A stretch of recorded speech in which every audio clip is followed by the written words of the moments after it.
கர்த்தருடைய நாமத்துக்கு ஸ்தோத்திரம் உண்டாவதாக. நீங்கள் எங்கே போனாலும் தேவன் உங்களோடு வருவார். இங்கே நீ தேவனை விட்டு விலக விலக அவர் உன்னை தேடி வர காரணம் என்ன? நீ அவர் பிள்ளை, நீ அவருக்கு வேண்டும். நம்முடைய சொந்த பிள்ளை நம்மை விட்டு போனால் நாம் அப்படியே விட்டு விடுவோமா? இல்லை அல்லவா? தேடி போவோம். அதானே? அதே போல்தான் தேவனும். அவர் கைகளால் நம்மை உருவாக்கியவர், நம்மை பார்த்து பார்த்து படைத்தவர், தன்னுடைய ஜீவ சுவாசத்தையே கொடுத்து உயிர் கொடுத்தவர். அவர் ஒரு நல்ல தகப்பன். சிலர் கேட்பார்கள், நான் என் தாயின் கருவில் அல்லவா உருவானேன்.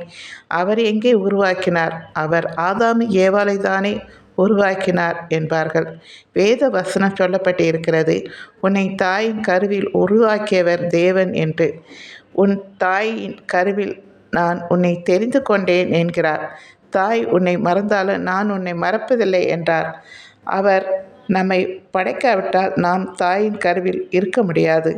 அவர் நம்மை படைத்ததினால்தான் நாம் தாயின் கருவில் உருவாகி இன்று உலகத்திலே வந்து இந்த அழகான உலகத்தை பார்த்து ரசித்து கொண்டு இருக்கிறோம்.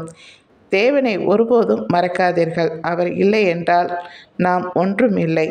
நாம் வெறும் குப்பைதான். இந்த குப்பையாக இருக்கிற நம்மை தேடிதான், அதாவது பாவியாக நம்மை தேடிதான் தினந்தோறும் நம் இருதய கதவை தட்டுகிறார். என் மகனை, என் மகளை, இயேசு உன்னை அழைக்கிறேன், வா, நீங்கள் என்னுடையவர்கள் என்கிறார். நீங்கள் வருவீங்களா? வாங்க. ஆண்டவரின் கரத்துக்குள் இருப்பது மிகவும் பாதுகாப்பானது. பிடித்திருந்தால் லைக் பண்ணுங்கள், மற்றவங்களுக்கும் ஷேர் பண்ணுங்கள். சரிங்களா? தேங்க்யூ.